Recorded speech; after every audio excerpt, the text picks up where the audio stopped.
மீனத்தை ராசி மற்றும் லக்கணமாக கொண்டவர்களுக்கான பலன்கள். மீன ராசி அன்பர்களே, மீன ராசிக்கு இன்றைய நாமயோகம் மற்றும் கரணம் அடிப்படையில் அதிர்ஷ்டம் தரும் சுப கிரகம் புதன் மற்றும் செவ்வாய். அதிர்ஷ்ட எண்கள் 586, 981. அதிர்ஷ்ட நிறம் பச்சை மற்றும் சிவப்பு. அதிர்ஷ்ட வழிபாடு பெருமாள் மற்றும் முருகன்.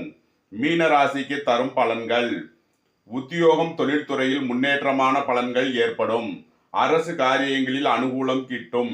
வாழ்க்கை துணையின் தேவைகளை நிறைவேற்றி மகிழ்வீர்கள். மாணவர்களின் கல்வியில் முன்னேற்றம் ஏற்படும். பூரட்டாதி 4ஆம் பாத நட்சத்திர பலன்கள். வெளியூர் வெளிநாட்டில் இருந்து எதிர்பார்த்த தன வருவாய் கிட்டும். உத்திரட்டாதி நட்சத்திர பலன்கள். குடும்ப பிரச்சனைகள் விலகி நற்பலன் ஏற்படும். வாழ்க்கை துணையின் தேவைகளை நிறைவேற்றுவீர்கள். ரேவதி நட்சத்திர பலன்கள். வியாபார ஸ்தாபனங்களில் எதிர்பார்த்த தன வருவாய் கிட்டும்.